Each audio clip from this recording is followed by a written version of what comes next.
So the Women's Royal Rumble started with Io Sky and Liv Morgan. And then we had Roxanne Perez, who worked as a total babyface, even though she's a heel. Yeah. We had Lyra coming out as number 4, followed by Chelsea Green, who I think like the biggest singular pop of the night was Alexa Bliss. Like when Alexa Bliss returned, they went absolutely crazy. Yeah. But over the duration of the match, honestly, the most over one was probably Chelsea. I mean, they chanted for her every 5 minutes. She eliminated somebody, they would cheer. When she finally got eliminated, they were furious. I mean, they loved Chelsea Green here in this building. Yeah. We had B-Fab, Ivy Nile was in next, and then Zoe Stark. It was very patterned at this point. It was just person revealed, run wild, wash, rinse, repeat, person revealed, run wild. Lash Legend was in, looked like an absolute giant. You know what's funny? Do you know how tall she is? 5'10". I heard 5'11", but you might be right. 5'11". But yeah, 5'10", 5'11". Well, I mean, because that's from her WNBA. yes. Yeah, WNBA. Because I thought she's at least 6'2", looking at her in front of all these people. These women are tiny. Well, I know, because even Charlotte Flair, I met Charlotte Flair, obviously. And, I mean, she's not a giant. I mean, she's tall, but I mean, I would say 5'9", 5'10", I mean, probably 5'9"-ish. But yeah, I mean, a lot of the women, well, Roxanne Perez is probably under 5 feet tall. She's probably right around 5 foot or so, yeah. Yeah, she's really short. But I mean, yeah, these women are a lot shorter, because I saw her and I go like, man, she looks like Andre the Giant out there, right? And athletic, but yeah. Oh, I mean, still 5'11" is still, relatively tall for a woman, but not Andre the Giant tall. We had Bianca in next, followed by Shayna Baszler. Ivy eliminated Lyra, so we can set up a women's Intercontinental title match there. Yep. Bayley was in next, and they teased a brawl with her and Io, but it got broken up by Pure Fusion Collective. They kind of ran wild for a while and everybody. And Sonya Deville came in next, and they just kind of beat everybody up. Maxine, number 14, and she ended up... she did the reverse... Reverse worm in the elbow. Yeah. Tossed Ivy, which got a big pop. Mm-hmm. And then she got tossed by Pure Fusion. They didn't keep her in long.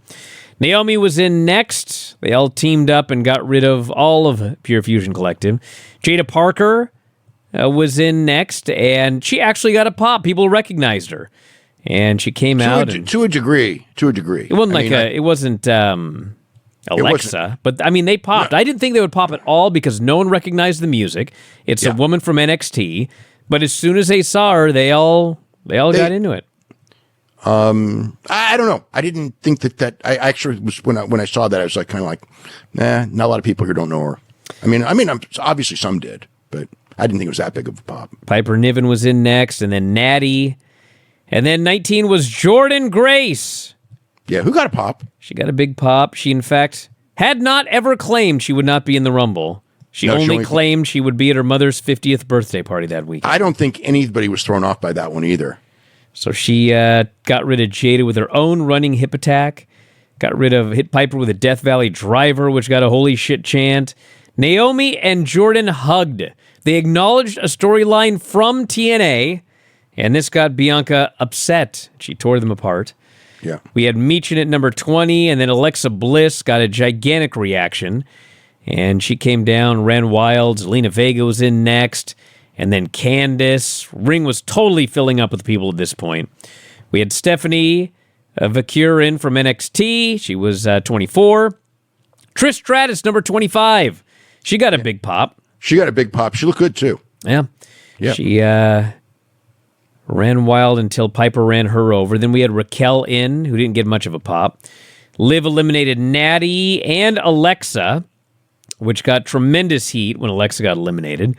Charlotte was out as number 27, which is the lucky number in the Royal Rumble. She got a pretty big pop, too. Well, yeah, she's back. She took a long time getting to the ring. Giant knee brace. Yeah. Ran wild with not the best chops I've ever seen. I can tell you that much. No. Definitely down in weight. Yeah, she looked tired and she looked banged up by the time this match was over. Well, she hasn't been in... Well, I mean, she's been training in the ring for a long time. Yeah. But I mean, I had heard from people that she had dropped weight. And I actually, they showed us the vignettes, and it was pretty obvious. But she's dropped weight. Yeah. Julie was in next, eliminated Jordan. And then she had a stare down with Stephanie, but they bumped fists. We got a WWE NXT battle. Nia was number 29. She eliminated Zelina, Candice. Trish almost eliminated Nia, but Candice prevented it. And then number 30 was Nikki Bella. She was the big number 30. Yeah. And got a pop, got in the ring, and everybody decided now's the time to eliminate Nia. So they all surround her. There's like 10 women surrounding Nia, and all 10 of them failed. She just knocked them all down. And then like 6 people ended up fighting on the apron. Nia ran up, eliminated all of them.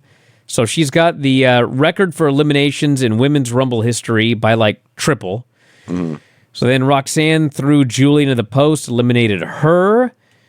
Came down to Charlotte, Nia, and Roxanne. Roxanne chop blocked Charlotte, went to work on the leg. Nia tried to toss Roxanne, but Charlotte tossed Nia. And then she booted Roxanne to the floor and got the win. So Charlotte Flair wins the 2025 Women's Rumble. And it was fine. It was nothing special. It was certainly not the strongest Women's Royal Rumble they've ever had. It wasn't the weakest either. There's been weaker ones. I mean, like in the past when they had those Rumbles filled with like women that were, from the past and like it's not like they didn't have to cover for a lot of women that weren't very good. Pretty much everyone was fine. So it wasn't like, you know what I mean? And so it was fine, but I didn't find anything particularly,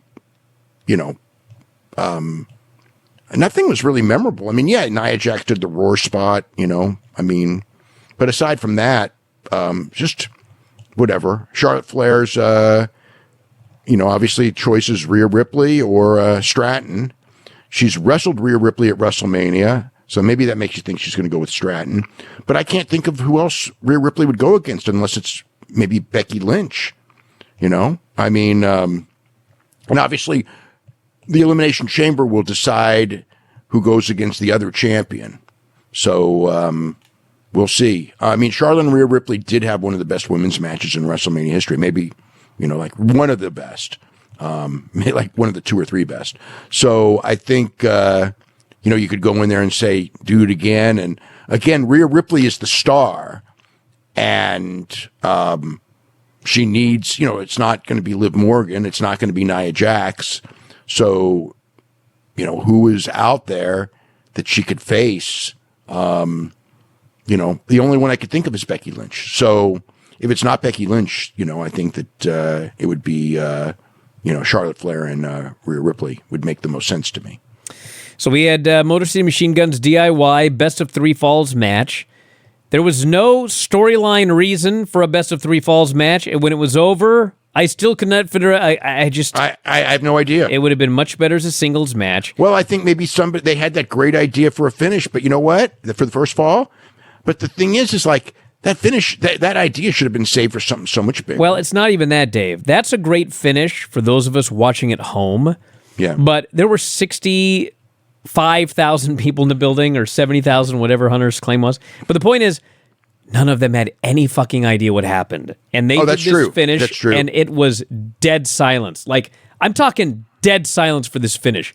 Nobody knew what happened. Okay, but the thing is that this finish is supposed to actually, the finish is supposed to make you mad. That's the idea. Well, of the finish. Didn't. Yeah, but I don't think anyone cared about the match because it was just like, it wasn't really, everybody, like, there was 3 big matches on the show, and then there was this tag match that was thrown in. That's not a big match. So, when you have a 4.5-hour show and you have a lot of freaking time in between, it's gonna like take people out, and they're there to see stars, and Well, they split the first 2 falls, and like nobody cared. I mean, the wrestling was good, but nobody cared because they knew the wrestling was very good. Yeah, we're doing 2 falls, and it doesn't matter. Yeah. They did get into the 3rd fall, and it was the Guns making their comeback. They were doing all their usual spots. The fans know the spots now. They got into it, and then the one good fall that the people are into, they bring out Angelo Dawkins, who clobbers Sabin with a crutch behind the ref's back, leading to the pin. God, all that for that. Yeah. So Angelo Dawkins had minor knee surgery, torn meniscus, I believe, just in the last couple of weeks. So that's why he had the crutch. And I don't know that was ever explained. Was that explained? I don't think so. Yeah. I mean, I don't remember it in commentary at all. It's like, because it's like, does anyone know why the guy's got a crutch? But that is the reason. And the actually in the post show, Big E brought it up. Just out of nowhere, just like, oh yeah, he just had knee surgery. So, I think Dawkins had told him like earlier that afternoon. So it didn't even seem like it was something that like he was supposed to say. It was just something that he kind of said. So whatever. But yeah, it looked like Ford and Dawkins went heel, but then they turned on DIY as well. They just wanted the belts, I guess. Yes. But if that's the case, why did they screw the other guys? I guess because the other guys didn't give him a title shot when they thought they deserved it or something. So they, so I guess it sets up a three-way, right? That's what it looks like to me. Yep. Cody and Kevin ladder match for the WWE title. The first half of this match was, yes, they took a lot of bumps on ladders and such. And I didn't think the first half was anything special, but the second half of the match got good, and the finish was like incredible. So they're brawling all over the place, and they go up top, and Kevin gives him the twisting suplex deal off the top that he does when you try and suplex Kevin Owens, but through a ladder bridge.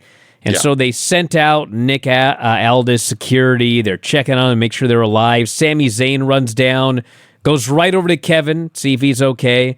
Kind of checks on Cody a little bit, but goes back to Kevin. Both guys end up recovering. They end up brawling on the table. There's a ladder bridge.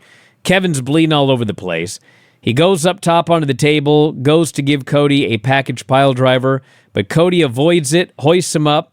He gives Kevin an Alabama slam off the announce table through this ladder bridge. And Kevin takes this frickin' bump where he lands upside down on his head, with his head in the hole between the two ladder deals. He's dead.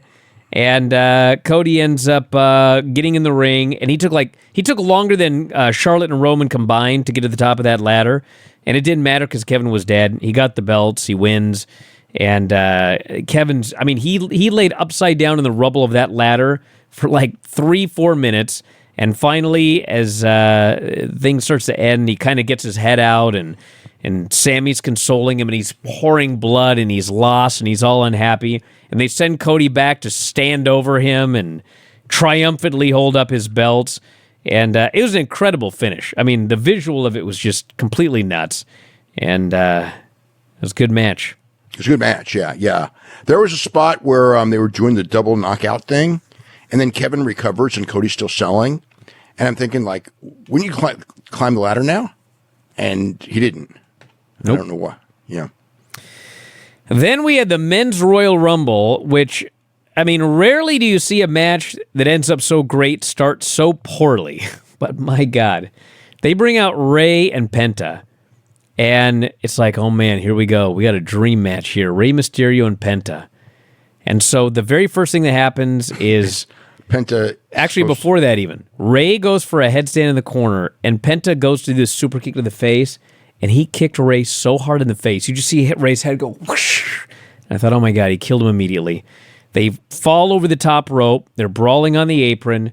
Penta falls off the apron. He's trying to grab the ropes, but he's, I guess, tall enough. Both of his feet hit the floor. Yes. And it's like a kid playing the hot lava game. Those feet hit, and he got his feet off the ground as fast as possible. And, of course, everybody on Twitter, you know, you got the one camp that's like, you know, WWE sucks, he fucked up the spot. Then you got the other camp, which is like, WWE's awesome, it was only 1 foot.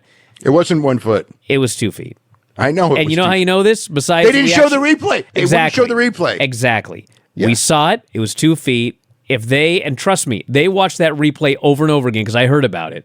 Oh, yeah. If it would have been... If there was one shot that even possibly you could... They would have shown it 50 times. They absolutely would have shown it, yes. So he fucks up, but they just pretend it didn't happen because he's supposed to be in there for a long time. Yeah. So he gets back in the ring.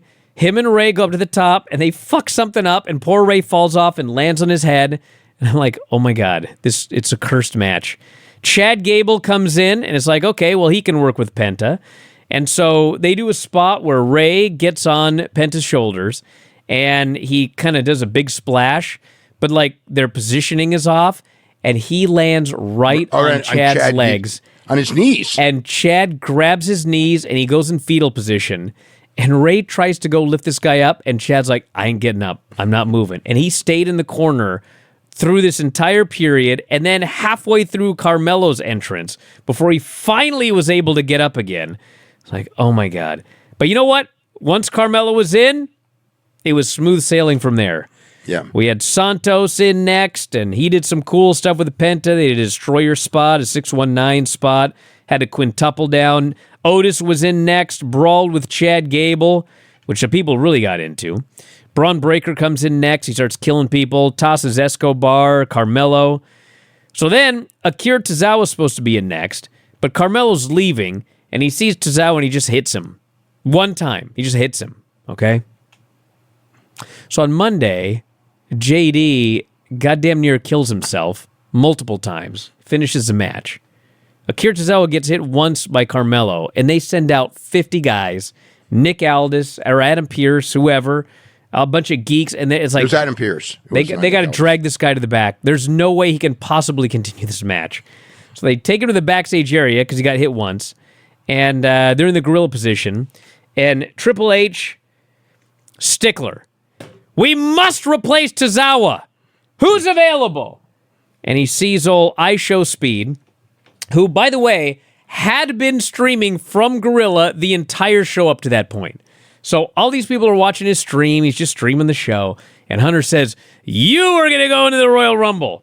So this guy goes out in his Crocs, runs into the ring, and immediately helps Braun Breaker toss Otis. And so Otis is out. And IShowSpeed is so happy he does a backflip. And as he lands on the ground, Braun Breaker hits the ropes twice with a head of... And he spears this guy. Plus IShowSpeed was out of position. Oh, my God. He speared this guy so hard. And not only that, his shoulder goes right into this guy's jaw. I thought he killed this guy. And then he picks him up and he throws him over the top. And Otis catches him. And the announcer's like, his feet haven't touched the floor. So, Otis could throw him back in. But Otis remembers, this guy eliminated me. So Otis takes this dude and he chucks him up in the air. This guy flies over, lands on the announce table. I mean, this guy took a beating in this 30 seconds that he was in the ring. So he's out. Sheamus is in next. Then Big Jim, Andrade. And finally, they got to get some dudes out. So out comes Jacob Fatu. And he tosses Gable, Andrade, Rey Mysterio. We got a Braun Jacob stare down, but they got cut off. Ludwig Kaiser is next. Tries not to get into the ring, but then he decides he's going to sneak in, but he immediately gets reversed by Penta and Toss, and he's out. Miz is in next.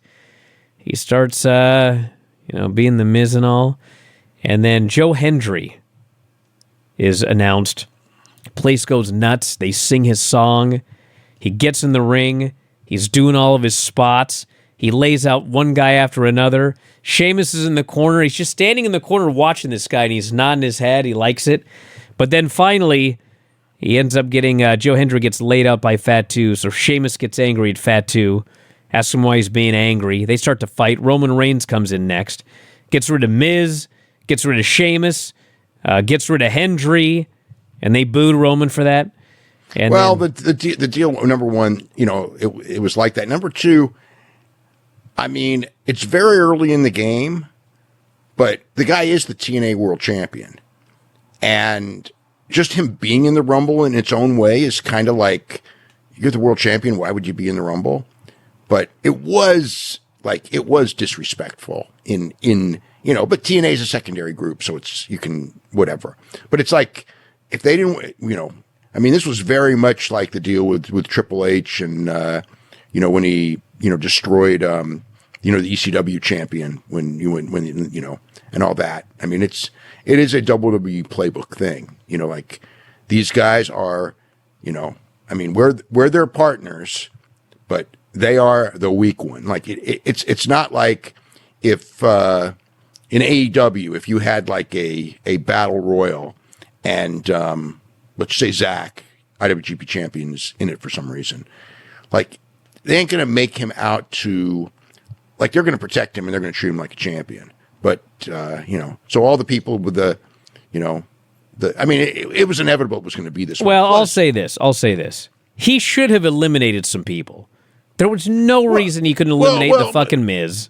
Or whoever. But I mean, the thing is, if he's in there for 15 minutes, it's cool. But I mean, he was only in there for like 2 minutes. He was in and out. I mean, it was like he got his pop, that they knew he was going to get, and then it's just like, okay, just get him out of there.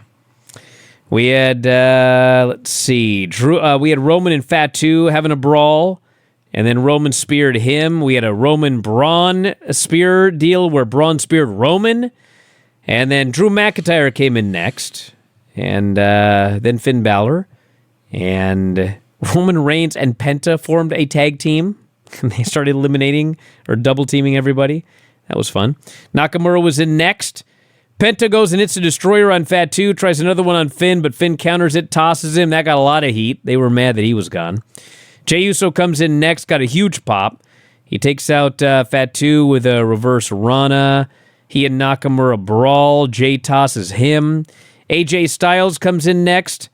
Not nearly as big as he was the last time. And they gave him his old music back, both of which are a good thing.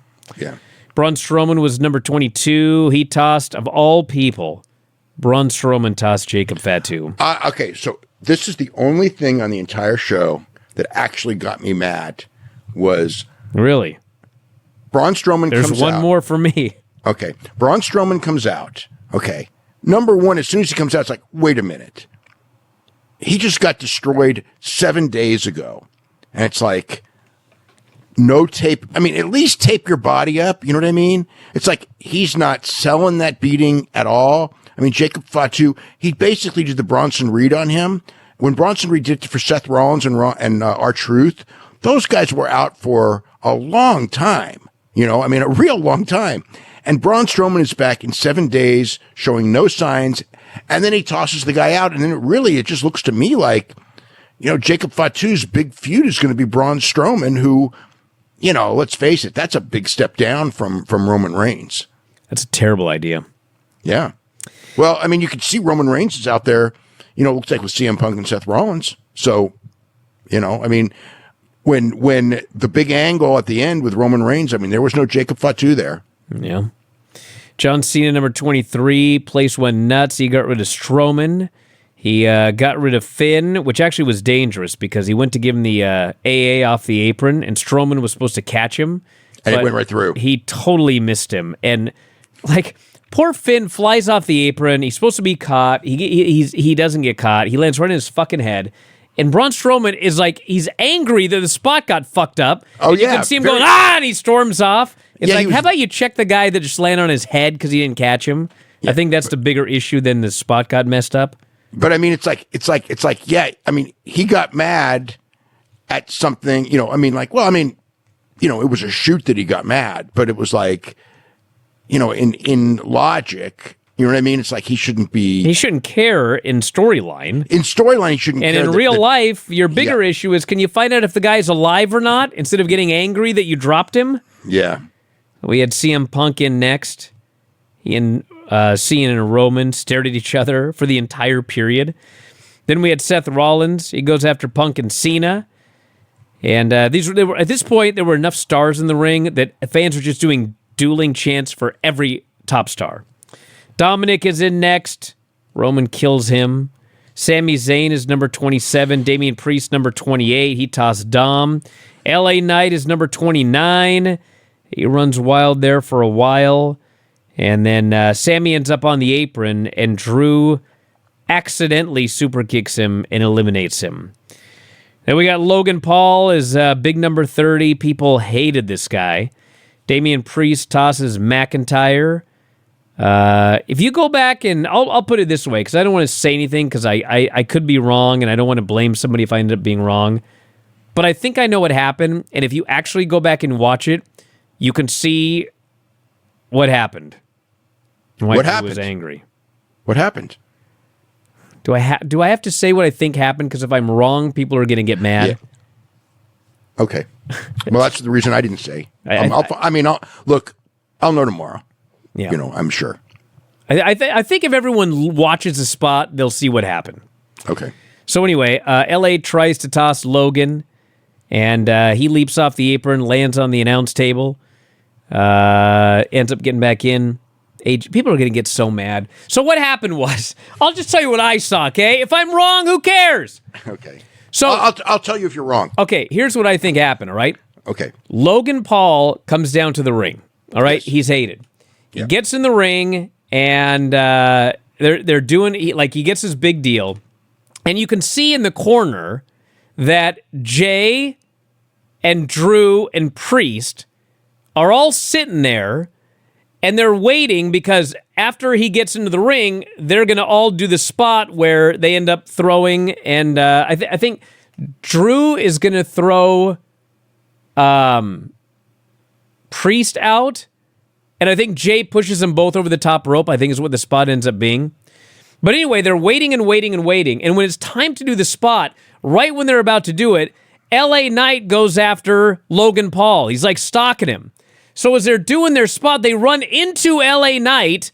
And so the whole thing gets all messed up and they get thrown out. And you were very perceptive. Yes, I think that's what happened. And you were very perceptive. I guess now I got to watch more of that match. So anyway, I think that's what happened, everybody. You don't need to. Anyway, so you were talking about how the Braun Strowman thing made you mad? Yeah. So they're doing this, and it's not just because I thought that CM Punk was going to win this Royal Rumble, but I did think CM Punk was going to win. I did too. I thought he was going to win, yeah. When of all people, Logan Paul was the one who eliminated CM Punk, I was like, oh my God. Yeah, but I thought Logan Paul. But I thought at some point you could do Logan Paul and CM Punk and the promos would be out of this world. So I'm not opposed to that. I guess. I don't really. I wouldn't mind the build-up for that match. I think the build-up for that match would be really freaking good. You know, because, I mean, Logan Paul's got all that charisma, and CM Punk, I think, really could cut some awesome promos on Logan Paul. And Logan Paul also could be so arrogant that you just, you know what I mean? I like that dynamic a lot. So I wasn't mad at that at all. When I saw that, that's what I thought. It's like, oh, down the line, they can go back to this one, and there's juice in this one. So we got the big brawl where Roman got his head stomped on. So it comes down to Jey, Cena, and Logan Paul. And Logan ends up getting eliminated. So it comes down to Jey and John Cena. And people love both of these guys, and they don't turn on either of them. They're cheering for both of them. John Cena is like, man, you know, he's old. He doesn't wrestle much. He's actually not that old. Like, he's the same age as like half the guys. But he's like 47-ish, right? I think he's 48, and like Punk's 47. Like, they're right around the same age. But, you know, yeah. John's been doing it a long time and has been retired for years. But anyway, this guy is so dramatic, and he's perfect to work a Royal Rumble because it's all about the drama of, is he going to fall or not? Yeah. And he's playing it up big, and they end up brawling on the apron, and they're going back and forth, and the place is going nuts for this last thing. And so finally, you know, Jey gives him a super kick, and John Cena, like, he gets super kicked, and he just starts to do the Nestea plunge, and everyone starts screaming, and right as he falls, he grabs the rope. It was the greatest spot. That was really well done. It was awesome, and people are screaming, and then he grabs Jey, and he's going to give him the big AA, but Jey, like, slips behind into the ring, so Jey's in the ring, and John is on the apron, and Jey just, like, super kicks him or whatever, and John just jumps off, and he lands on 2 feet, and he lands on his feet, and he looks at his feet, and they're on the ground, and then he realizes he lost, and everyone goes nuts. I was like, this guy gets everything out of nothing. God bless this guy. Yeah. So he's out. Jey wins. You know, it's funny. I didn't expect Jey to win, but when they were the last two, I did figure he was going to win because I knew that Cena was, you know, and they announced it right away. I'm not taking any questions. And he cuts this promo. I'm going to the Elimination Chamber and all that. It's like, I knew he was in the Elimination Chamber, so he couldn't win. You know, I thought of something else, by the way. Yeah. So when he first came back, he noted, I have no chance of winning the title because I've never won a match in 469 days or whatever. Yeah. And then he remembers the Royal Rumble. And I thought, okay, well, God damn it. But he also remembered Elimination Chamber. Well, that's true. But so I knew he wasn't winning the Rumble because he's got to have a fork in the road, okay? Right. And that's why he's going to win the Chamber. And then, yes, he can go on to win the Chamber. But you know what else they could do? What? You know what else they could do? Which I don't think they're going to do because this is his final WrestleMania. And if you're doing the title match, it should be him and Cody at WrestleMania. Well, he basically said, like, I am going to win the Chamber and I am going to beat Cody Rhodes. Yes.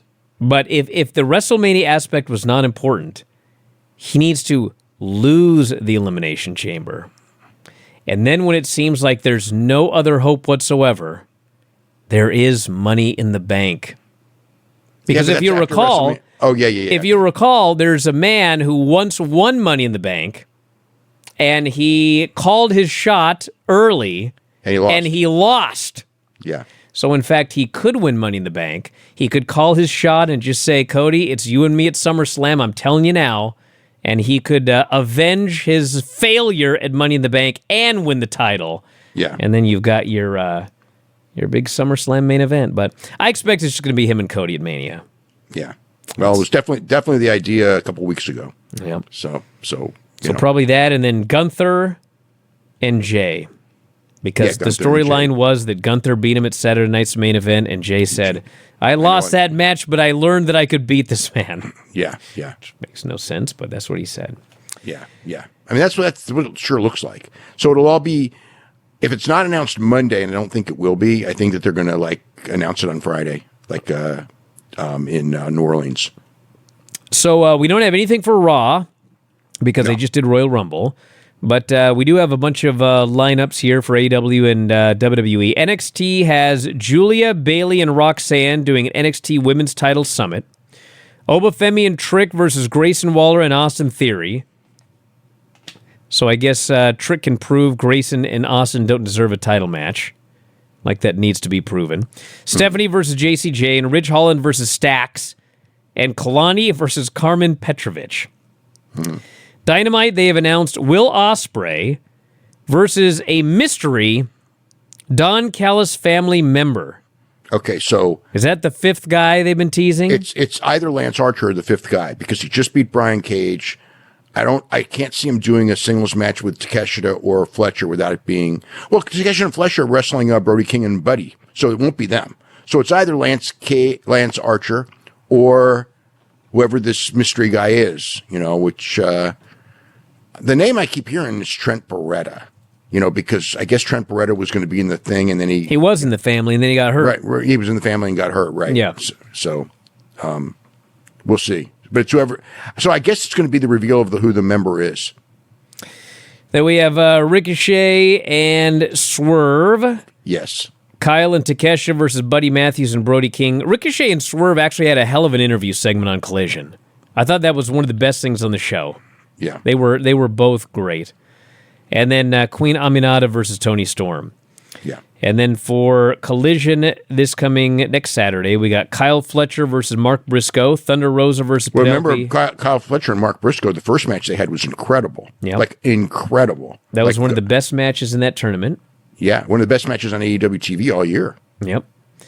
And Adam Cole, Kyle O'Reilly, and Roderick Strong versus Shane Taylor, and the Infantry versus Daniel Garcia, Matt Menard, and Angelo Parker. Mm-hmm. That's the lineup for next week. All right, we got AEW UK ratings. Yeah, so for whatever reason, the AEW ratings in the UK the last couple of weeks have been, the best that they've been in several years. So the show that aired on Wednesday in the United States, that aired last night in the UK, it did 190,000 viewers same day. Now, when we get UK ratings in the Observer, it's like the number that we get because it's a week late is the +7 number, because that's how the UK actually releases their ratings. It's based on +7, and the ratings come out a week later, unlike in the United States where they come out same day or day after. So I think that the record, I'd have to look it up, but I think it's like 201. And if they're at 190 without a +7, they're going to be 201 easy, easy. So But it was the largest rating for an AEW show ever, same day. So they set their record for a show that didn't even do a great rating in the United States. That was a show headlined by Mercedes Moné and Yuka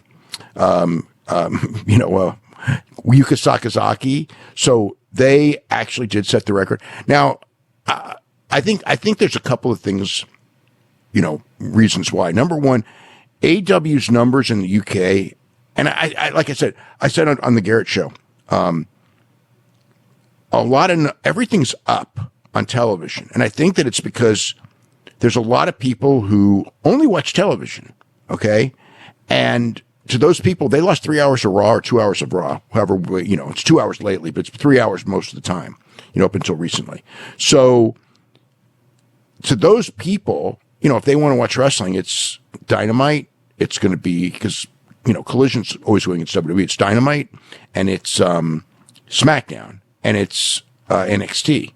NXT's numbers have been way up.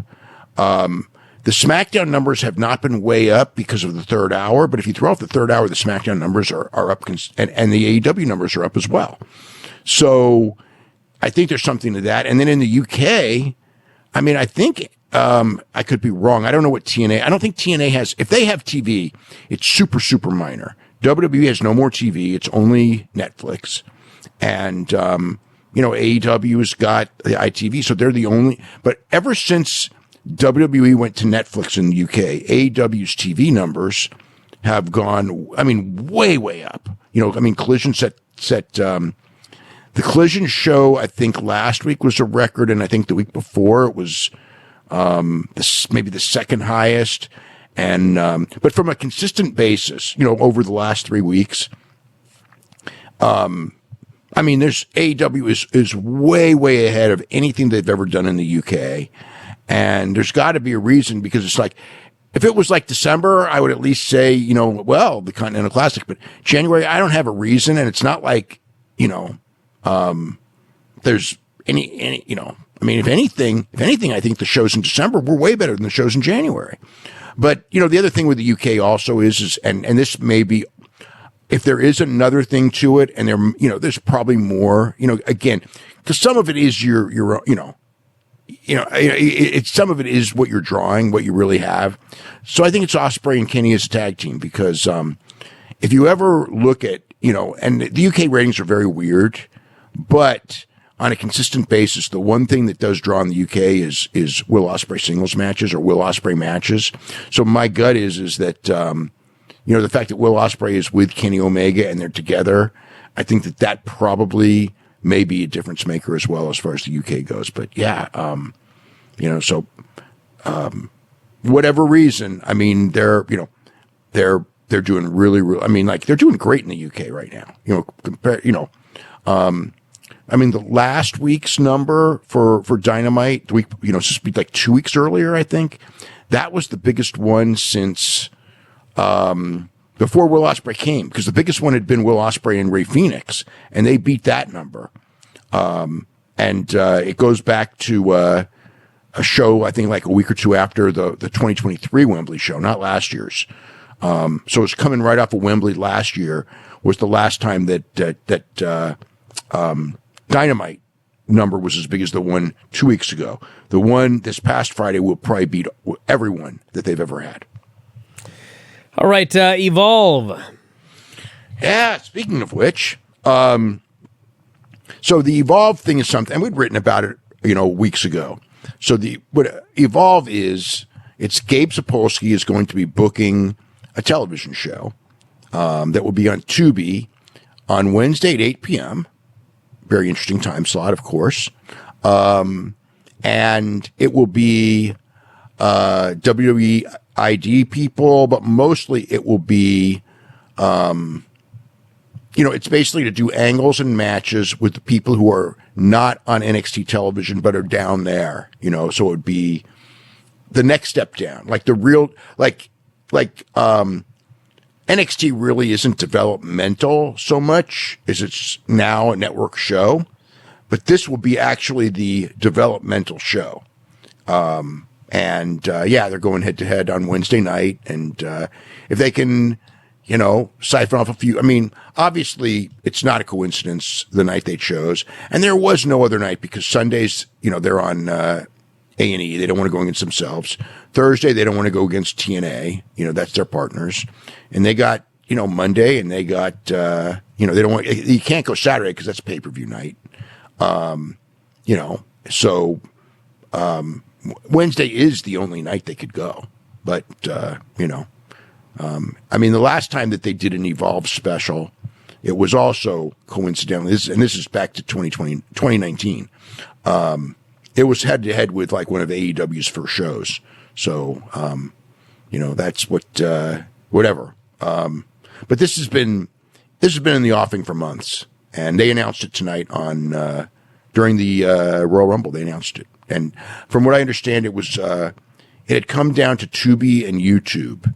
On which one it would go on, but it was going to go on Wednesday at 8 p.m. either way. And UFC and this Bryce Mitchell.